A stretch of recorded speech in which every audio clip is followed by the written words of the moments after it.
عمران خان صاحب بہت شکریہ وقت نکالنے کا 92 نیوز کے ویورز کے لیے. بجٹ کے آنے کے 1-2 دن کے بعد آپ سے یہ بات ہو رہی ہے اور اس وقت ڈاکٹر مفتاح اسماعیل اور PMLN کی جو لیڈرشپ ہے وہ مسلسل الزام لگا رہی ہے کہ عمران خان صاحب ایک ایسی بارودی سرنگیں یہاں پر بچھا کے چلے گئے کہ ہمیں اتنا مشکل بجٹ جو ہے وہ پیش کرنا پڑا ہے, اور یہ کہ ایسا چیک کاٹا مفتاح اسماعیل کا کہنا ہے عمران خان نے جس کے پیسے بینک میں نہیں تھے.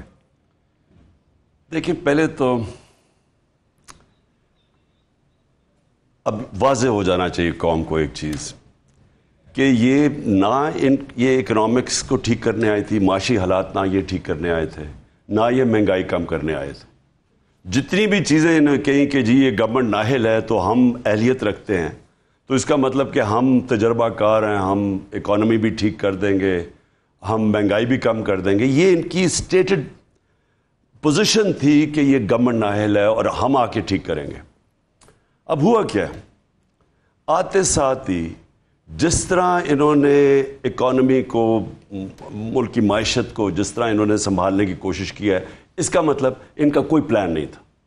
اس کا مطلب کہ ان کو پتہ تو چل رہا تھا کہ ملک کدھر کھڑا ہے, وہ تو ساری فگرز سب کے سامنے تھی.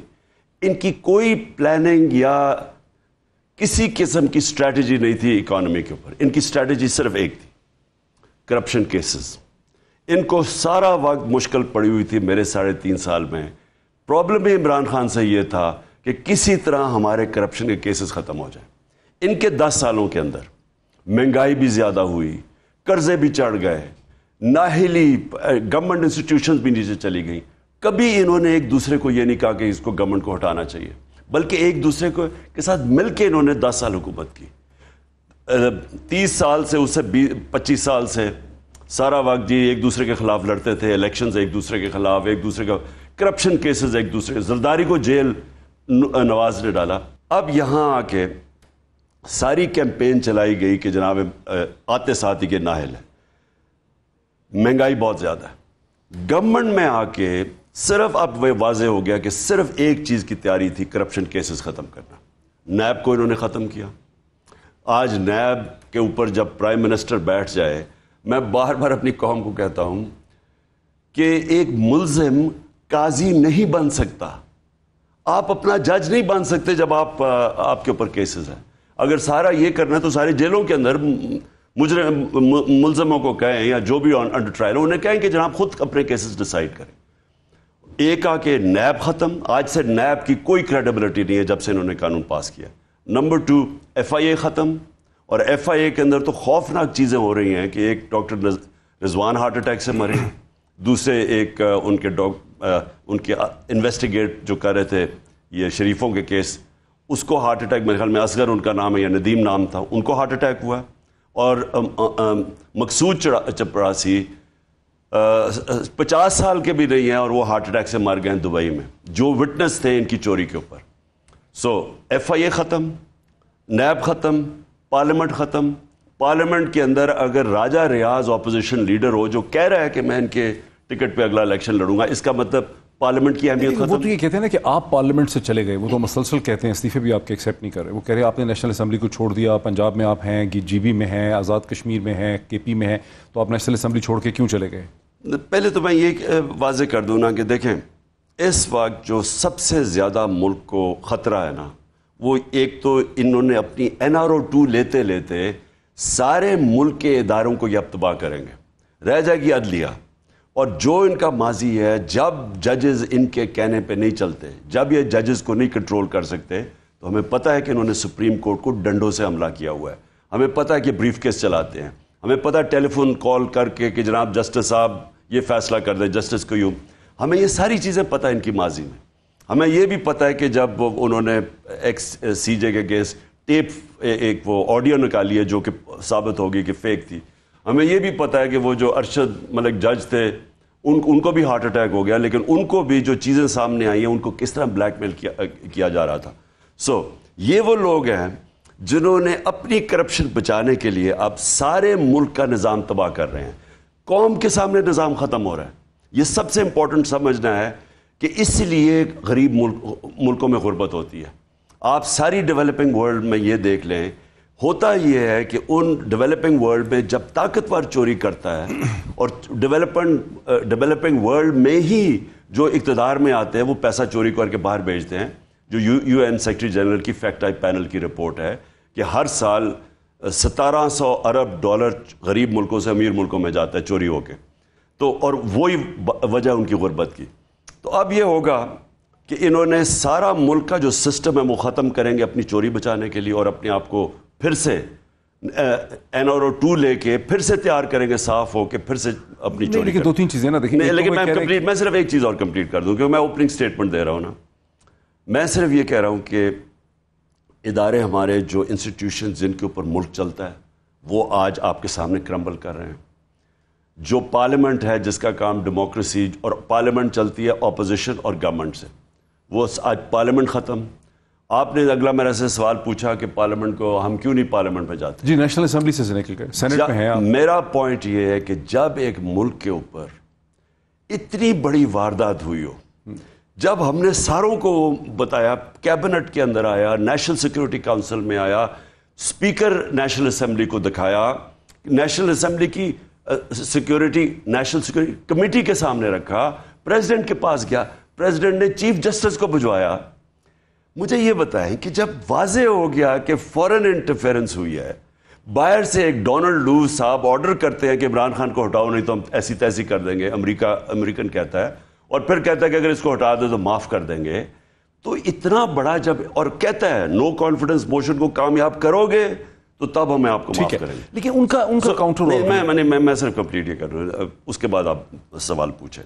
میرا پوائنٹ یہ ہے کہ جب اتنی بڑی سازش ہوئی اور ہمیں پتہ ہے یہ دونوں آصف زرداری اور یہ شہباز شریف اس کا حصہ تھے, جب انہوں نے ملک سے غداری کی, ثابت نیشنل سیکیورٹی کونسل جس میں سارے سروس چیفز بیٹھے ہوئے تھے, فورن آفس, سب نے جب امریکہ کو کہا کہ ڈمارش کرو ان کو, کہ انہوں نے مذمت کرو کہ انہوں نے ہمارے انٹرنل افیئرز میں مداخلت کی ہے, اس کے بعد ہم ان غداروں کو ایکسیپٹ کر کے نیشنل اسمبلی میں بیٹھ جائیں. اسی کا جواب یہ ہے نا کہ آپ سینٹ کے اندر بھی ہیں, کے پی کے اندر بھی ہیں, جی بی میں بھی ہیں, آزاد کشمیر میں بھی ہیں, پنجاب میں بھی ہیں, سندھ میں بھی ہیں, صرف نیشنل اسمبلی کے ساتھ کیونکہ نیشنل اسمبلی کے اندر یہ جو اوپر آیا ہے, جو نظام آیا ہے, یہ جو پرائم منسٹر آیا ہے, یہ نیشنل اسمبلی میں آیا ہے.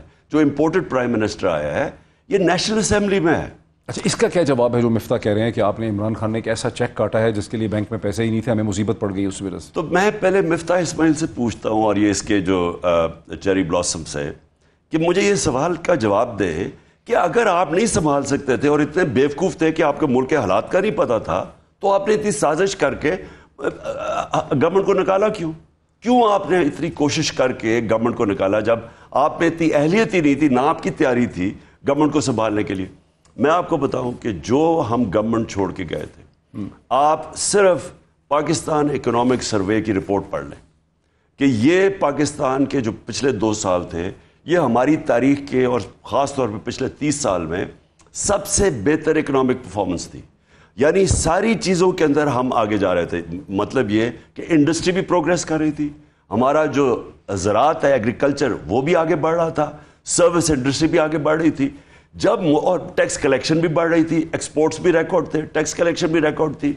جب ایک ملک صحیح پٹڑی پر لگ گیا تھا, ریکارڈ ریمیٹنسز آ رہی تھیں, اس وقت اس ملک کو آپ نے ڈی اسٹیبلائز کیا, اور ڈی اسٹیبلائز کر کے آپ آج اوپر بیٹھ کے اور کہہ رہے ہیں کہ جی ہم کیا کریں, یہ تو پہلے چھوڑ گئے تھے. اچھا, آپ اگر نہیں اتنے نائل تھے تو کیوں نہیں بریک سے پہلے دیکھیں نا, یہ جو آپ کی پوری رپورٹ ہے شیڈو بجٹ کی جو ہم نے کل دیکھی ہے, اور جو بجٹ کے اپنے ہم نے اعداد و شمار دیکھے ہیں, وہاں پہ تمام چیزیں الٹی ہو گئی ہیں. تو آخر انہوں نے 2 مہینوں میں کیا اتنا غلط کر دیا ہے جب آپ بتا رہے ہیں, تو کیا ہو گیا ہے, سب کچھ ریورس کیسے ہو گیا 2 مہینوں میں؟ دیکھیں, سب سے بڑی چیز کیا ہوئی ہے کہ ہم جب, کیونکہ ایک انٹرنیشنلی ایک مسئلہ یوکرین کے بعد, کووڈ کے بعد, یوکرین کے بعد, ایک انٹرنیشنلی ساری دنیا میں ایک مسئلہ آیا ہوا ہے مہنگائی کا. ساری جو کموڈٹی پرائسز ہیں وہ مہنگی ہو چکی ہیں. ہم نے جو ہمارے تیسرے سال میں جو لوگوں کے لیے سمجھنا ہے کہ ملک کا مسئلہ تھا, اگر ملک امیر تب ہو رہا ہوتا ہے جب یہ زیادہ چیز دنیا کو بیچے, اور غریب تب ہو رہا ہوتا ہے جب دنیا سے زیادہ چیزیں خریدیں. یعنی جب آپ کی آمدنی اور خرچے میں جو آپ خرچہ ہے چیزیں خریدنے کے, اگر خرچہ زیادہ ہے اور آپ کی آمدنی یعنی ایکسپورٹس کم ہے تو ہمیشہ مسئلہ آتا ہے. ناظرین آپ دیکھ رہے ہیں کہ لوڈ شیڈنگ کی وجہ سے یہاں پر فلکچویشن ہو رہی ہے, جنریٹر پہ پریشر ہے. ہم ایک بریک لیتے ہیں, بریک کے بعد اسی پوائنٹ سے ہم بات کو کنیکٹ کریں گے. ناظرین ویلکم بیک. جیسا کہ آپ دیکھ رہے ہیں کہ لوڈ شیڈنگ ہو رہی ہے چونکہ جنریٹر پہ پریشر پڑتا ہے ٹیلی ویژن کے کیمرہ اور لائٹس کا. وہیں سے شروع کرتے ہیں جہاں سے خان صاحب بات کر رہے تھے. خان صاحب آپ مہنگائی کے حوالے سے بات کر رہے تھے. میں یہ بات کر رہا تھا, دیکھیں انہوں نے کہا نا کہ بارودی سرنگیں چھوڑ کے چلے گئے, چیک لکھا ہے. اب دیکھیں سب سے بڑی بارودی سرنگ تو وہ تھی جب انہوں نے سب سے بڑا بیرونی خسارہ ہمیں چھوڑ کے گیا تھا. میں جو آپ ابھی کہہ رہا تھا $20 بلین کا, 20 ارب ڈالر کا پاکستان کی تاریخ کا سب سے بڑا خسارہ تھا. مطلب یہ کہ ہمارے جو ڈالرز ملک میں آ رہے تھے ان سے وہ بہت کم تھے, اس سے میں 20 ارب ڈالر کا خسارہ تھا جو کہ باہر جا رہے تھے. بھی چھوڑا ہے $13 بلین. اب سنیں, تیسرے سال میں ہم نے اس کو 1 ارب پہ لے آئے تھے. 20 ارب سے خسارہ تیسرے سال میں 1 ارب کا آ گیا تھا کرنٹ اکاؤنٹ ڈیفیسٹ. آخری سال میں یہ کیوں بڑھا ہے؟ لیکن وہ کہتے ہیں اس لیے آ گیا تھا کہ پینڈیمک کی وجہ سے سپلائی چین ڈسرپٹ ہو گئی تھی, امپورٹس نہیں ہو رہے تھے, حج نہیں ہو رہا تھا, اس لیے کم تھے. نہیں, لیکن ہماری جو گروتھ ریٹ تھی وہ 5.6% تھی. اس کا مطلب تیسرے سال میں اکانومی گرو کر رہی تھی اور ہم نے سارا جو کنٹرول کر کے نیچے لے آئے تھے.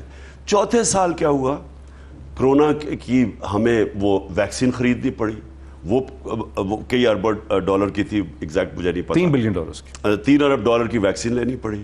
اس کے بعد جو تیل کی قیمتیں اوپر گئی اس سے 25% تو ہمارا جو امپورٹ بل ہے وہ تیل کا ہے, تیل کے پروڈکٹس ہے, پیٹرولیم پروڈکٹس ہے, تو اس کی وجہ سے اوپر گئے.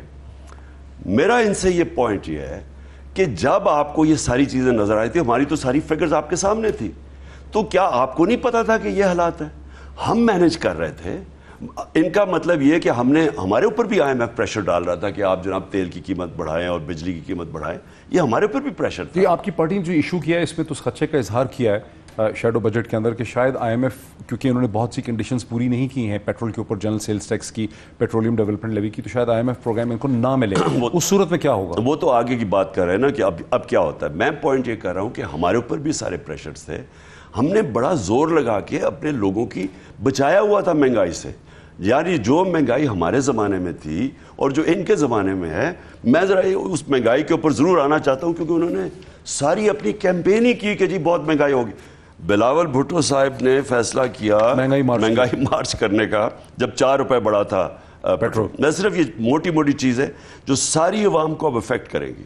یہ آنے والے دنوں کے اندر میں اپنی عوام کو بتانا چاہتا ہوں کہ ہم نے جو بھی کیا تھا, ہم بیٹھے ہوئے تھے, ہمیں پتا تھا آپ کیا کر رہے ہیں. انہوں نے سازش کر کے آئے. سب سے پہلی چیز یہ ہوئی, اور جو میں نے بھی نیوٹرلز کو بتایا, شوکت طری نے بھی نیوٹرلز کو بتایا کہ اس وقت جو سازش ہو رہی ہے اگر یہ ہو گئی تو اکانومی ڈی سٹیبلائز ہوگی, لوگوں کا کانفیڈنس چلا جائے گا. یہ ہماری بڑی فریجائل ریکوری ہے کیونکہ دنیا کے اندر عذاب آیا ہوا ہے, تو ہم بڑی مشکلوں سے یہاں پہنچے ہیں. اس وقت اگر آپ نے رجیم چینج یہ جو سازش ہو گئی تو سب سے زیادہ ایفیکٹ پڑے گا. ایک تو وہ پڑ گیا, لیکن ذرا دیکھیں کہ کیا اتنا تھا. ہمارے زمانے میں ڈیزل 145 روپے, آج ہے 205 روپے کا, اور جو انہوں نے بجٹ لے کے آئے ہیں اب یہ جائے گا 310 روپے کا. پیٹرول 150 روپے کا ہمارے دور میں تھا, آج پہنچا 210 روپے کا, یہ جائے گا 270 روپے پہ. سو تیاری کر لیں. اس کے بعد آٹا, کیونکہ میں آٹے کی اس لیے بات کروں, اور بھی ساری چیزیں مہنگی ہوئی, لیکن یہ خاص جو عام آدمی کو سب سے زیادہ متاثر کرتی ہیں. ہمارے 55 روپے کا تھا, آج 70 روپے پہ ہے, یہ جائے گا 90 روپے پہ, یعنی تقریباً دگنا ہو جائے گا آٹے کی قیمت. چاول 50 kg کا 50 روپے kg کا فرق پڑا ہے, مہنگا ہو گیا جب سے ہم گئے ہیں. سب سے زیادہ گھی میں پڑا ہے, اور گھی کے اندر 200 روپے kg انکریز مہنگا ہو چکا ہے, اور آگے پتہ نہیں کدھر جاتا ہے.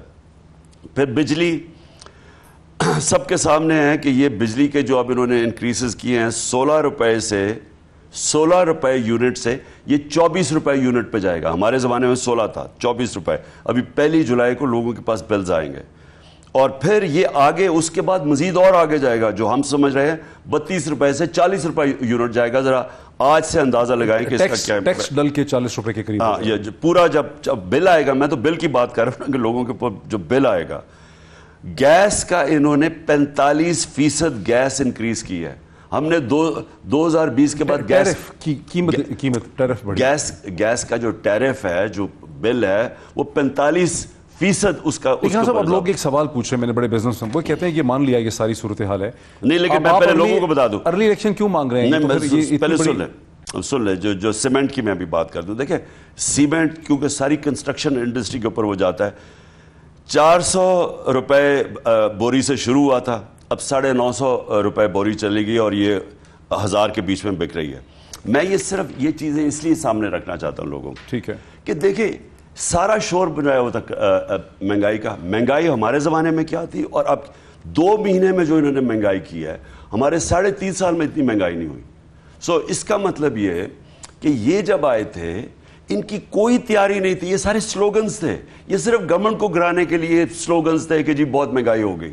اچھا, اب ایک سوال ہے جو لوگوں کے ذہن میں آ رہا ہے کہ آپ ان حالات میں تو آپ کو چاہیے کہ باہر بیٹھ کے دیکھیں کہ اتنا بڑا ان کو جو تکلیف دہ فسکل ایڈجسٹمنٹس کرنی پڑ رہی ہیں, آپ کیوں چاہ رہے ہیں کہ ارلی الیکشنز ہوں؟ آپ کے پاس کیا کوئی پلان ہے, کوئی سولوشن ہے, کوئی پروگرام؟ ان کے پاس نہیں تھا, یہ حکومت میں آ کے پھنس گئے, تو آپ کے پاس کوئی پروگرام ہے؟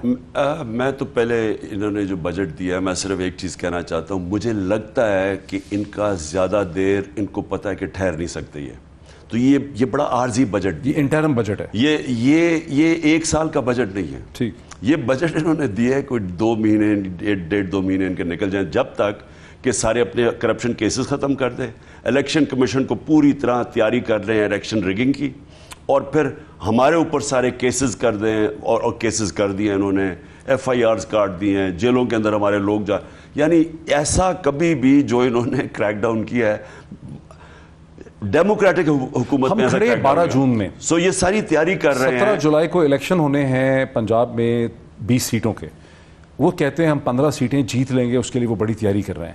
آپ کے پاس کوئی پلان ہے اس ساری چیز کو روکنے کا؟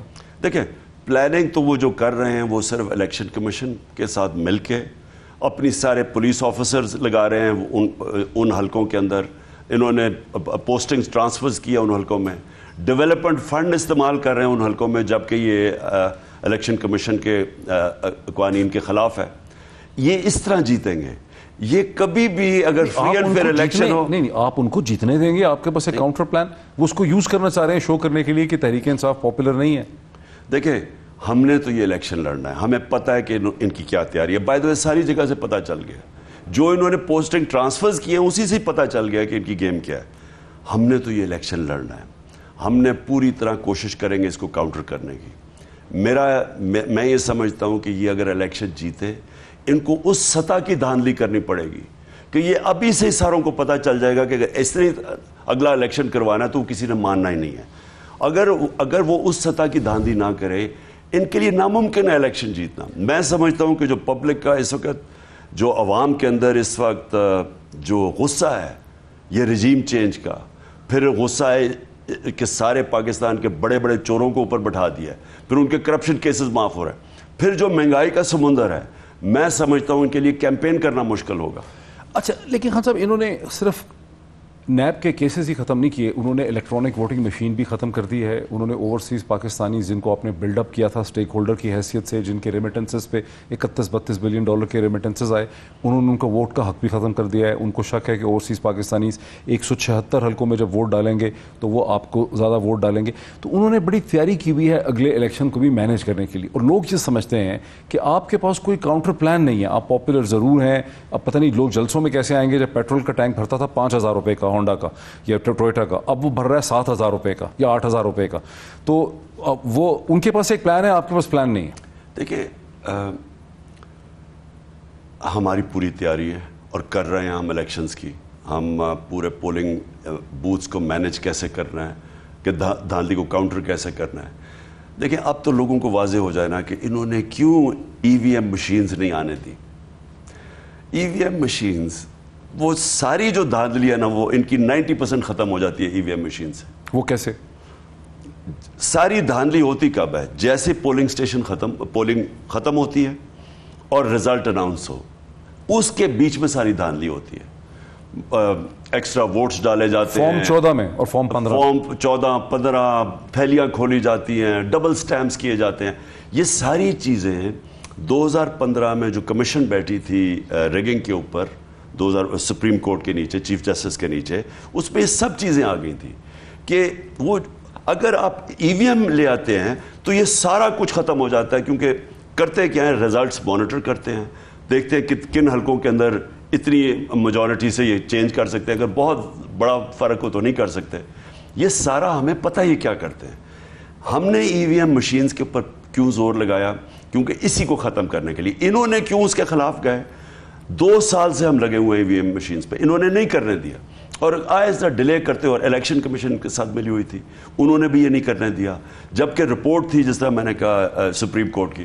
دوسری چیز جو اوورسیز پاکستانی، سب سے زیادہ ظلم انہوں نے یہ کیا، کیونکہ ان کو پتہ ہے کہ اوورسیز پاکستانی باہر بیٹھے ہیں، وہ دیکھتے ہیں، وہ زیادہ پاکستان سے پیار کرتے ہیں، باہر جا کے ان کو قدر ہوتی ہے ملک کی، وہ شعور بھی ان میں زیادہ ہوتا ہے. ان کو پتہ ہے کہ وہ ان کے خاص طور پہ جب سے یہ رجیم چینج ہوا ہے یہ ان کے اگینسٹ ہے. انہوں نے پوری کوشش کی ہے کہ ان کو بالکل ڈسنفرینچائز کریں، ووٹ ہی نہ ڈال سکیں. اس لیے انہوں نے وہ جو آئی ووٹنگ کے اگینسٹ کیا ہے، تو انہوں نے وہ ختم کیا. 2 چیزیں کی، اپنے کیسز ختم کیے، سارے اپنے آفیسرز لگوائے، نیچے پوسٹنگ کی، ساری ان کی تیاری وہ، اور ہمارے اوپر ایف آئی آرز کاٹ کے، ورکرز کے اوپر، نامعلوم افراد کے اوپر 50 لوگوں کو انہوں نے رکھ دیا ہے کہ کسی کو بھی کسی وقت جیل میں ڈال دیں. یہ اوورسیز ووٹ کو 4 سیٹیں دینا چاہتے ہیں نیشنل اسمبلی کی. کانسٹیٹیوشن یہ کہتا ہے، سپریم کورٹ کا فیصلہ، کہ وہ ہر جگہ ووٹ ڈال سکتے ہیں جو ان کے حلقے ہیں.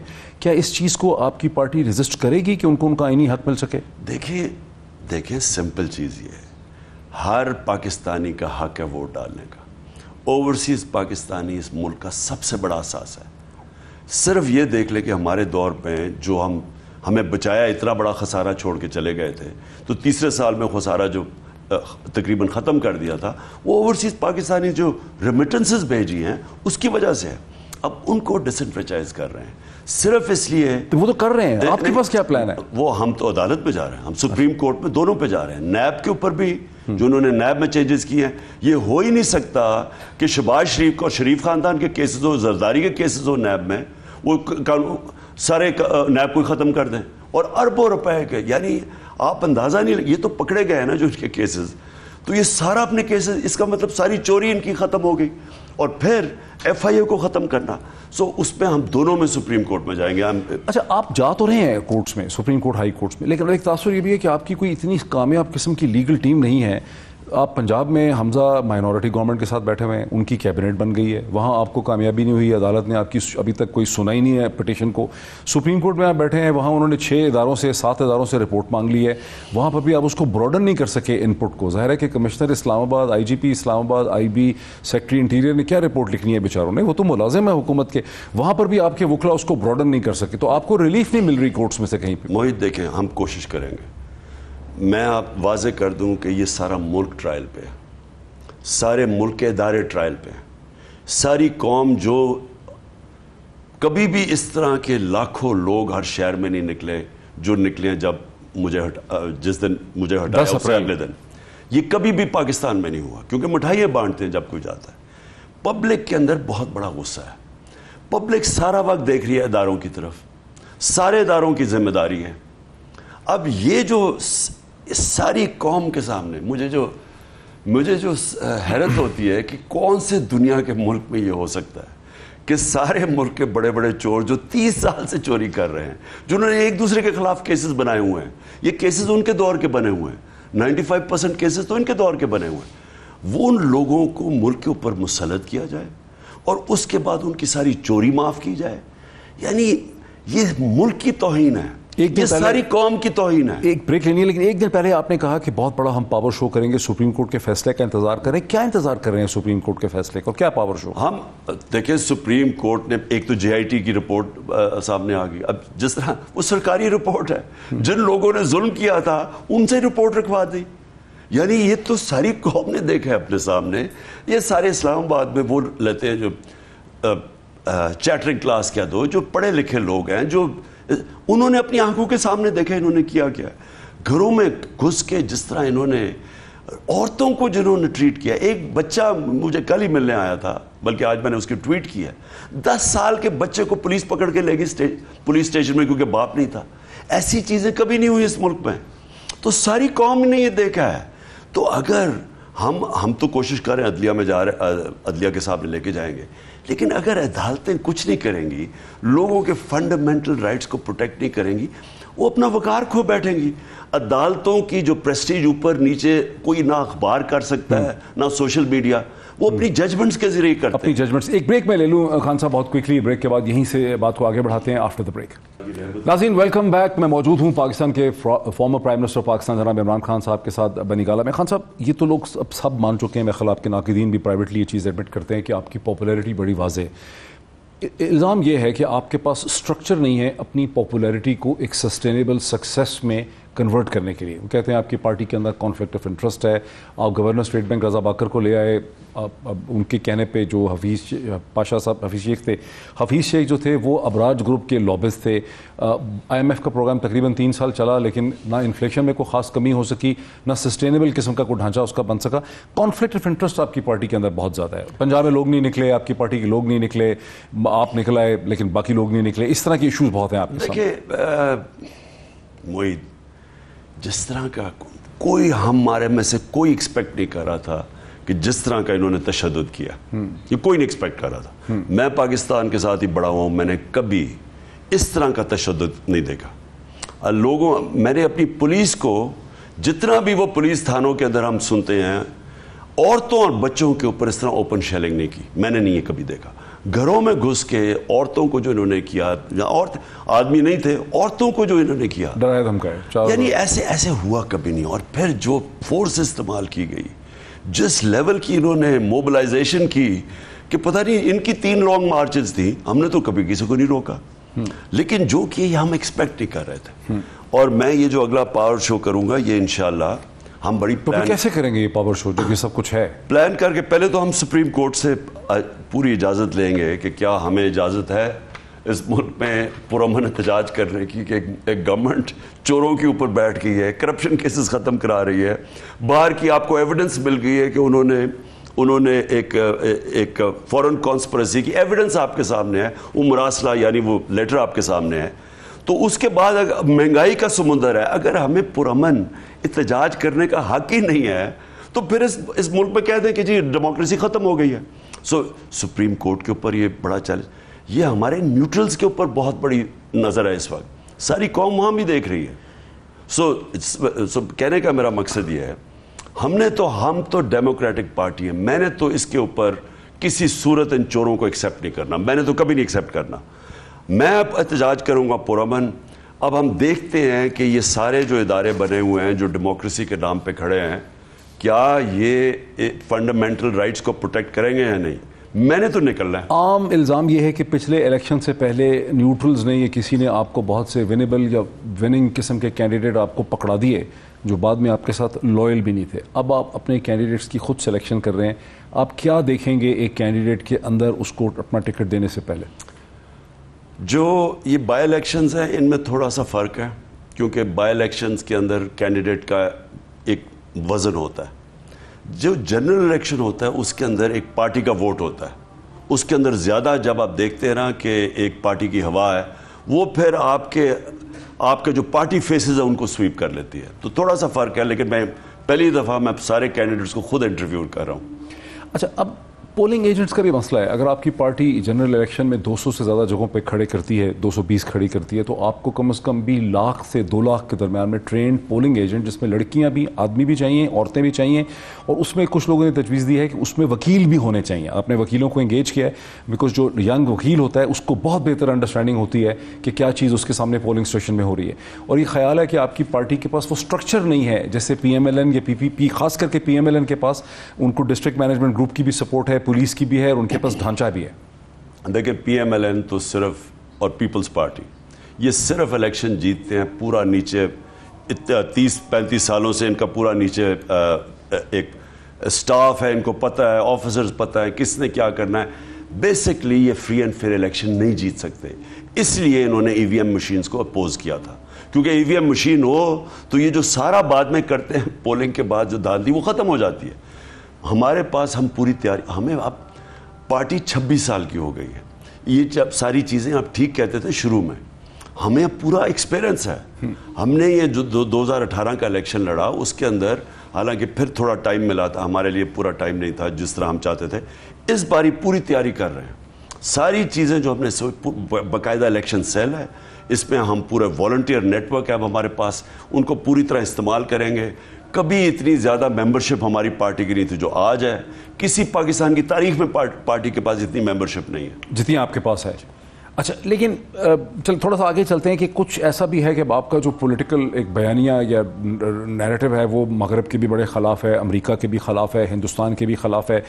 اب اگر آپ دوبارہ پرائم منسٹر بنتے ہیں, بہت سے لوگ دیکھتے ہیں کہ آپ دوبارہ پرائم منسٹر بن سکتے ہیں, تو آپ ان سارے اسٹیک ہولڈرز کو, ہندوستان کو, امریکہ کو, مغرب کو کیسے انگیج کریں گے؟ دیکھیں, سب سے پہلے تو ایک چیز یاد رکھ لیں, میں مغرب کو ان سب سے بہتر جانتا ہوں. میرا ٹائم اتنا گزرا ہے, میں اندر سے اس سسٹم کو سمجھتا ہوں. 22 سال رہے برطانیہ میں. دیکھیں, یہ سمجھتے ہیں کہ جب تک کسی کے بوٹ پالش نہ کرو اور چمکاؤ نہ اور چیری بلاسم نہ لگا کے نہ کرو تو یا آپ نیچے گریں ان کے اور یا پھر ان سے لڑائی. اب اس میں کیک پیس بھی آ گیا. ہاں کیک بھی, یا امبیسڈر کو پرائم منسٹر منہ میں کیک ڈال رہا ہے کوئنز برتھ ڈے کے اوپر. یعنی کوئی تو شرم ہونی چاہیے, اتنے یہ بے شرم ہے. یعنی ان کو پتہ نہیں کہ ساری قوم دیکھ رہی ہے, وہ کیا سمجھتا ہوگا, جو وہ امبیسڈر کیا سمجھتا ہوگا, وہ کیا اس کی بڑا خوش ہوگا. دیکھیں, جب آپ وہ جو مغربی کلچر کی میں بات کر رہا ہوں, باقی ملکوں کے ہر ایک, مثلا مڈل ایسٹ میں مختلف آپ ڈیل کریں گے ان سے, چائنا سے مختلف کریں گے, روس کا مختلف ہے, لیکن یورپین اور امریکن کلچر میں آپ کو یہ بتا دوں, آپ جتنا ان کے سامنے بے شرمی سے ان کے پیروں کے اندر گریں گے وہ اور حقارت سے دیکھتے ہیں آپ کو. کتنی حقارت سے وہ ہمیں دیکھتے ہوں گے کہ ان کا ڈونلڈ ڈو, ایک عام سا آفیسر, پاکستان کے امبیسڈر کو حکم دے رہا ہے, اس کو یعنی اتنی بے شرمی سے وہ کر رہا ہے. تکبر اس کا دیکھو کہ وہ کہہ رہا ہے کہ اگر تم نے اپنے پرائم منسٹر کو نہ ہٹایا, یہ کسی اور ملک سے وہ کریں گے. ٹھہر جائے, کسی اور ملک سے میں جانتا ہوں کہ ان کی جرت نہیں ہے کہ چھوٹے سے ملک کو بھی ایسے دھمکی دے سکیں. پھر اور ہٹاتے ہیں, جیسی وہ دھمکی دیتا ہے اگلے سے سازش شروع ہو جاتی ہے اور کامیاب ہو جاتی ہے. ملک کے بڑے بڑے چوروں کو اوپر بٹھا دیتے ہیں. یہ کتنی حقارت ہے, ہمیں کیسے سوچتے ہوں گے, یعنی وہ ہمیں کتنا نیچے گرتے سمجھتے ہوں گے کہ ملک کے اوپر چوروں کو بٹھا دیں. ان کا ایک آدمی جس کو ضمانت پہ ہو, مجھے کسی چپڑاسی کی نوکری نہ وہ کرے. لیکن الزام ان کا یہ ہے کہ عمران خان نے ایسے اپنے آپ کو کنڈکٹ کیا کہ نہ امریکہ سے تعلقات اچھے, نہ چین سے اچھے, نہ مشرق وسطیٰ سے اچھے, نہ ہندوستان سے اچھے, ساری دنیا سے ناراضگی لے لی. یہ بڑا پلان کر کے پروپیگنڈا کیا گیا. پہلے ایک سازش کر کے ہٹا دیا گیا, اس کے بعد پروپیگنڈا کیا گیا جی یہ تو دنیا میں سارے اس کے خلاف تھے. میں آج ایکسپرٹ سے ذرا بات کریں, فورن سروس کے اندر جو لوگ رہے ہیں, جو ایکس فورن سیکٹریز ہیں, میری کنٹینشن یہ ہے کہ کبھی بھی پاکستان کی ایسی سیلف رسپیکٹنگ, جس میں یعنی ایک خوددار فورن پالیسی نہیں تھی جو ہمارے زمانے میں تھی. ہم نے جو فورن پالیسی لے کے آئے تھے, ایک پاکستان کو وقار اٹھا رہے تھے اوپر. میں تو کبھی بھی کسی سے دشمنی نہیں کرنا, میں تو اینٹی امریکن کبھی بھی نہیں ہوں, نہ میں اینٹی کسی بھی ملک کا اینٹی کون ہو سکتا, لیکن میں غلامی کبھی کسی کی. ہوپفلی اب آپ پرائم منسٹر بنتے ہیں, کچھ مہینوں میں چلے بنتے ہیں, الیکشن ہوتی ہے ہائپوتھیٹیکلی اسپیکنگ, تو امریکہ جس کے خلاف آپ اتنا بول رہے ہیں, کیسے آپ اس امریکہ کو انگیج کریں گے؟ انڈیا جو ہے اس کو کیسے انگیج کریں؟ میں سب سے پہلے یہ بتاؤں کہ میں کسی کی غلامی کبھی قبول کرنے کے لیے تیار نہیں تھا. میرے لیے جو سب سے شرمندگی مجھے ہوئی کہ ہمارا یہ بالکل, یہ آپ کہہ رہے ہیں نا کہ بارودی سرنگیں, تو ہمیں تو انہوں نے ملک بینکرپٹ کر کے چھوڑ گئے تھے. مجھے جو پیسے مانگنے پڑے دوستوں سے, ملکوں سے, میرے لیے سب سے زیادہ شرمندگی کا وہ وقت تھا. میں آپ کو یہ بتا دوں کہ ان لوگوں کے ساتھ, یہ جو امریکنوں کی آپ بات کر رہے ہیں, ان سے جتنی آپ اپنے ملک کے لیے سٹینڈ لیں گے وہ آپ کی عزت کرتے ہیں. جتنے آپ اپنے ملک کے لوگوں کے مفادات کی بات کریں گے وہ سمجھتے ہیں. آپ وہ جو اگر آپ ان کے پیروں میں لیٹیں گے وہ آپ کو اور فائدہ اٹھائیں گے. آپ نے 80,000 اپنے لوگ مروا دیے ان کی جنگ میں لڑ کے, کیا انہوں نے آپ کو کہا, کیا انہوں نے کہا ڈو مور, بجائے یہ کہیں کہ جی پاکستان نے اتنی قربانی, انہوں نے کہا ڈو مور. وہ دباتے رہیں گے آپ کو جب تک کہ ملک اپنی پیروں پہ خوددار نہیں ہوگا. اور اس کے لیے کئی دفعہ آپ کو سٹینڈ لینا پڑتا ہے. کہ آپ کہیں جی روس کیوں چلے گئے؟ جی ہمارے اب ہندوستان روس سے نہیں خرید رہا، 40% کم تیل خرید رہا ہے، 25 روپے کم انہوں نے اپنی تیل کی قیمت کر دی ہے. انہوں نے کیوں نہیں کی؟ کیونکہ یہ ان کے نوکر ہے. میں بات کر رہا ہوں، میں نوکری کسی کی نہیں کر رہا. لیکن وہ یہ کہہ رہے میں ہیں لوگوں سے دیکھیں، امریکن جو بھی کہنا، امریکن وہ سمجھ جائیں گے. اور اگر یہ نہ یہ کرتا ہے سازش، میں آپ کو بتا رہا ہوں انہوں نے ڈیل کرنا تھا پاکستان سے. وہ یہ کہہ رہے ہیں کہ عمران خان نے چھوڑ تو دیا شوشہ، عمران خان اور اس کی ٹیم نے، لیکن آپ کا کوئی معاہدہ ہوا نہیں تھا. کوئی زبانی بات ہوئی ہوگی روس سے، بس زبانی بات ہوئی ہے، لیٹر بھی دیر سے. یعنی جھوٹ کے اوپر یہ جھوٹ بولتے رہے کہ جی چائنا سے میری کنٹینشن ہے کہ میرے سب سے بہترین پریزیڈنٹ شی کے ساتھ تھے. ہم نے روس سے، مجھے ساروں نے کہا کہ جی روس سے، ہمارے فورن آفس نے ہمیں بار بار کہا کہ ہمارے سے روس سے تعلقات نہیں ہیں، آپ پلیز کوشش کریں. مجھے عسکری قیادت نے کہا کہ جی روس سے ہمیں ہتھیار چاہیے. میں تو کوئی خود تو نہیں گیا تھا، تو انہوں نے تو خود کہا. تو ہمارے جب روس سے اچھے تعلقات ہوئے تو یہی لوگ کہنا شروع ہو گئے کہ جی دیکھیں امریکہ ناراض ہو گیا. لیکن وہ کہہ رہے ہیں کہ تیل کا کوئی ایگریمنٹ ہوا نہیں تھا. کیسے؟ حماد کا لیٹر ہے. ہم 3 مارچ کو واپس آئے ہیں، 7 مارچ کو یہ نو کانفیڈنس ہو گیا، سب کچھ سلو ڈاؤن ہو گیا اس کے بعد. لیکن لیٹر ان کے میرے خیال میں روس کے ایمبیسڈر نے یا کسی نے اسے اسٹیٹمنٹ دی ہے کہ ہاں ہم تیار ہیں لینے کے لیے. ان سے پوچھیں کہ 2 مہینے ان کے ہو گئے، تیل کے آپ نے تیل اور پیٹرول اور ڈیزل کا بوم پھینک دیا لوگوں کے اوپر. ہندوستان تیل لے رہا ہے، سری لنکا لے رہا ہے روس سے، بنگلہ دیش فیصلہ کر رہا ہے. آپ نے کیوں نہیں کیا؟ وہ کہتا ہے جی وہ ہمارے پاس آئے ہیں. مفتاح کہہ رہا ہے کہ وہ ہمارے پاس آئے ہیں، ہمیں آفر دیں. اچھا، ایک تاثر یہ ہے کہ اسرائیل ایک ڈیلیگیشن بھیجا گیا جوش لابی، اسرائیلی لابی کو خوش کرنے کے لیے، اور پھر وہ یہ کہتے ہیں کہ جی عمران خان کے زمانے میں بھی کوشش کی جا رہی تھی اسرائیل کو انگیج کرنے کے لیے. کیا آپ کے اوپر کوئی دباؤ تھا امریکہ کا یا مشرق وسطیٰ کا کہ اسرائیل کو انگیج کریں یا تعلقات کھولیں؟ معید، یہ سارے پہلے تو یہ جھوٹ اتنے بولتے ہیں. پہلے تو یہ کہا جی پاکستان آئسولیٹ ہو گیا تھا. کون کہتا ہے آئسولیٹ ہو گیا تھا؟ کیسے آئسولیٹ ہوا تھا؟ وہ کہتے ہیں سی پیک کا کام نہیں ہوا، ML1 شروع نہیں ہو سکی. سی پیک صرف رکا ہوا تھا کووڈ کی وجہ سے. چائنا 2 سال کے لیے بند ہو گیا تھا. لیکن یہ کہنا، کون کہتا کہ میں کہتا ہوں ہمارے بہترین تعلقات چائنا سے تھے. نہیں، آپ کی اپوزیشن کہتی ہے، مطلب انہوں نے تو کہنا ہے نا. اب ایک سازش کر کے اوپر آ کے بیٹھ گئے، اب کیا کہیں گے کہ جی بڑا اچھا ہو رہا تھا سب کچھ اور ہم آئے ہیں تو انہوں نے کہنا نا کہ بہت برا تھا تو ہم آئے. دیکھیں امریکہ سے میری کنٹینشن یہ ہے کہ میری ٹرمپ سے تو اچھے بھلے تعلقات تھے. تو بائیڈن ایڈمنسٹریشن کے ساتھ کیا ہوا؟ بائیڈن ایڈمنسٹریشن سے مجھے پتا کیا مسئلہ آیا تھا. وہ پھنس گئے تھے افغانستان میں. ان کو بڑی بائیڈن کو بہت، آپ کو پتا ہے کہ اس کو امبیرسمنٹ ہوئی، تنقید ہوئی ہے اس کے اوپر، اس کی وجہ سے وہ رکا ہوا تھا. ان کو یہ سمجھ ہی نہیں ہے کہ ان کو ڈیل کیسے کرنا ہے. یہ ان کو نوکروں کی طرح ڈیل کرتے ہیں. یہ ان کو یہ جو بوٹ پالش کرتے ہیں، یہ قوم کو بھی شرمندہ کرواتے ہیں اور کوئی فائدہ نہیں ہوتا اس سے. آپ نے جب 80,000 اپنے لوگ مروا لیے تو کیا انہوں نے کہا کہ بہت 400 ڈرون اٹیک کروا لیے اپنے ملک پہ؟ کیا انہوں نے کہا شاباش دیا آپ کو؟ انہوں نے کہا ڈو مور. اچھا، لاسٹ کوشچن ہے، کیا آپ کو خطرہ ہے کہ ہم سری لنکا کی ڈائریکشن میں جا سکتے ہیں؟ اور اگر آپ کو حکومت ملتی ہے انشاءاللہ کچھ مہینوں میں، تو اس سارے کرائسس کا، فائنینشیل کرائسس کا حل آپ کے پاس کیا ہے؟ میں سب سے پہلے تو میں کہوں کہ مجھے بالکل خطرہ ہے.